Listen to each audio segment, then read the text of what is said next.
Di depan pintu surga, seluruh penghuni surga sudah mau masuk surga. Begitu mau dibuka pintu ternyata macet kuncinya Pak. Masuk lagi, tidak mau terbuka pintu. Tiba-tiba malaikat berkata, adakah yang bisa memperbaiki kunci? Maju orang pertama. Saya bisa malaikat. Siapa namamu? Momoto. Dari mana? Dari Jepang. Saya bisa memperbaiki ini, tapi biayanya 3 juta. Untuk apa 3 juta? 2 juta pergantian spare part barang. Pergantian barang yang rusak, 1 juta biaya kerja. Oke. Maju orang kedua. Saya lebih bisa. Siapa namamu? George dari Amerika. Tapi saya bisa memperbaiki lebih baik dari tadi. Tapi biayanya agak mahal. 5 juta rupiah. Kata malaikat, kenapa bisa lebih mahal? Dia bilang 2 juta biaya penelitian. Dipelajari dulu apa masalahnya. 2 juta pergantian barang rusak. 1 juta saja biaya kerja. Maju orang ketiga. Nama broker. Dari mana? Indonesia. Saya bisa lebih baik dari Jepang dan Amerika. Cuma biayanya agak lebih mahal. Berapa kau minta? 15 juta. Wih, kaget semua orang. Kenapa bisa lebih mahal? Dia dekati malaikat. Jangan ribut malaikat. 15 juta itu 5 juta untuk kamu. 5 juta untuk saya. 5 juta kasih orang Jepang dia kerja. Dia masih untung kalau dikasih 5 juta. Oh marah malaikat. Kau kira ini negaramu, tendang masuk neraka. Langsung tak lempar. Ini yang rusak negara kita. Ya. Silahkan jadi pedagang. Cari nafkah apa saja. Tapi yang halal.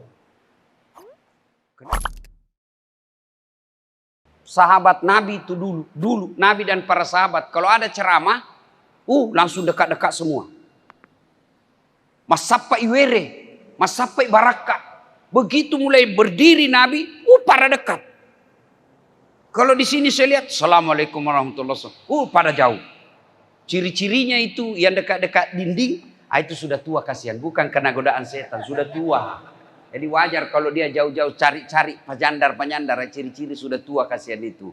Bukan zamannya setan, tapi mencari duduk yang nyaman. Ibu bapak, saudara-saudara sekalian. Suatu kali Nabi menuju ke perjalanan. Suatu tempat. Jadi kira-kira dari sini ya sampai ke depan pasar. Kira-kira seperti itulah. Ketika Nabi ke sana, Nabi melewati pemakaman. Tapi bukan pemakaman COVID. Ya. Pemakaman biasa. Waktu Nabi lewat di kuburan itu, kompleks pemakaman, Nabi bersabda, "Ma peri-peri ko, langkahkan kakimu dengan cepat." Langsung sahabat begini semua. Sampai Nabi di tujuan. Setelah sampai di tujuan, Nabi pulang lagi. Lisusi. Kembali lagi. Rute yang sama. Melewati pemakaman. Begitu lewat pemakaman, seluruh sahabat kasih cepat lagi langkahnya. Nabi bilang, "Tidak usah, santai saja. Tidak usah buru-buru. Tidak usah buru-buru. Biasa saja jalanmu." Bertanya sahabat, "Ya Rasulullah, tadi waktu pergi, kami diperintah cepat-cepat. Sekarang tidak. Ada apa ya Rasul?" Nabi bersabda, "Andai saja kau diberi telinga seperti yang saya dengar, kau dengar ini orang disiksa di kuburnya. Ini orang dalam kubur disiksa. Tadi waktu pergi, saya tidak tega dan tidak tahan mendengar dia lama disiksa. Maka saya mau cepat jauh supaya saya tidak dengar dia disiksa. Icallai onna iye, icallai. Dek na lemuk nyawaku mangkalingai. Tidak betah saya dengar dia disiksa. Maka saya buru-buru cepat supaya saya tidak dengar. Disiksa ini dalam kubur. Pulang tidak lagi. Ibaratnya tadi waktu pergi didengar ditumbuk kepalanya. Pak, duk, duk. Nabi kasihan. Pulang tidak ada lagi tumbuk-tumbuk. Lalu sahabat berkata, "Kenapa ya Rasul?" Nah, tadi Allah perintahkan kepada malaikat. Malaikat, sudah jangan lagi kau siksa dia. Hentikan siksaanmu. Kenapa? Tidak mungkin ini orang kusiksa anaknya di dunia lagi belajar mengaji, membaca basmalah. Baru anaknya membaca Bismillahirrahmanirrahim, Allah perintahkan, malaikat, sudah, jangan kau siksa ini orang tua. Kenapa mak baca bismillah? Baru membaca anaknya yang hidup Bismillahirrahmanirrahim, Allah sudah perintahkan kepada malaikat, hentikan siksaan ini orang tua dikubur. Nah, ibu bapak, saudara-saudara sekalian, terutama bapak-bapak ini yang sudah muka-muka sakaratil maut. Karena itu kalau sholat subuh, pensiun-pensiun yang banyak pak. Ini saya lihat juga ini. Sudah pada putih rambut, mulai batok-batok. Bapak-bapak, mau bayangkan bagaimana nanti dikubur? Mau bayangkan bagaimana nanti nasibnya bapak dikubur? Lihat anak sekarang. Kalau subuh seperti ini, ada anak datang ke masjid, bapak sudah tenang deh. Tenang pak. Tapi bapak sudah makin tua, makin sakit-sakit, makin jalan makin susah. Anakmu tidak pernah kau dapati di masjid. Rumahnya memang mewah, pintu-pintunya berlapis emas, proyeknya miliar-miliar. Tapi kau tidak pernah mendapatinya dalam masjid berjamaah. Tidak pernah kau dapatinya sholat subuh. Tidak pernah kau dapatinya ngaji. Demi Allah, siap-siap kau sengsara nanti di kuburmu. Tapi kan ada amalku Ustadz. Ada pahalaku Ustadz. Berapa lama bisa bertahan itu pahalamu? Akan habis. Berapa lama kita bisa tahan pahala yang kita buat? Saya sholat Ustadz, tapi tidak bisa tambah lagi ketika kita sudah dikubur. Saya puasa Senin Kamis Ustadz, tapi tidak bisa lagi tambah ketika kau sudah dikubur. Saya umroh tiap tahun Ustadz, begitu Bapak masuk kubur tidak bisa lagi umroh.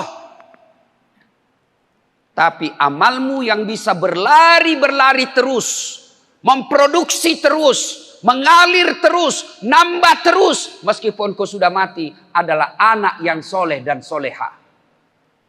Biar bapak sudah tulang-tulangnya hancur, hilang sudah di muka bumi ini, tapi selama anaknya masih mengaji, meninggal anaknya lagi anaknya mengaji, cucu namanya, anaknya lagi mengaji, cicit namanya, anaknya, cicitnya, cicit. Tapi begitu bapak meninggal, bapak tinggalkan anggota DPR yang tukang tipu. Bapak tinggalkan pejabat yang korup.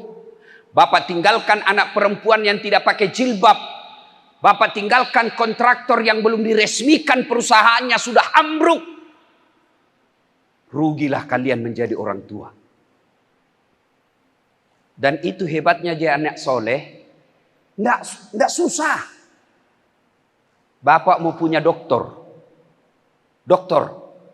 S3, S1 sarjana namanya, S2 magister namanya, S3 doktor namanya, S4 teler namanya. Pak, bisa anakmu doktor kalau dia tidak sarjana? Saya tanya, bapak-bapak bisa enggak anak kita doktor kalau tidak sarjana? Bisa saja disebut doktor honoris causa, penghargaan. Tapi itu sedikit sekali. Ibu-ibu, ibu-ibu yang pegang handphone, saya doakan suamimu kawin lagi. Bilang kak tadi simpan dulu HP-mu. Dupai. Bu, Bu, bisa ndak anakmu jadi dokter kalau tidak pernah kuliah fakultas kedokteran? Tidak bisa. Kada bisa. Bujur ulun. Kada kawa. Mana rumah pian? Parak rumah Pak Imam. Saya suka bener itu orang Banjar kalau bicara. Mendayu-dayu. Beda orang Bugis. Kayak aku. Beda tuh orang Bugis itu. Kada manahan balaki Bugis. Dipadahi kada matepe.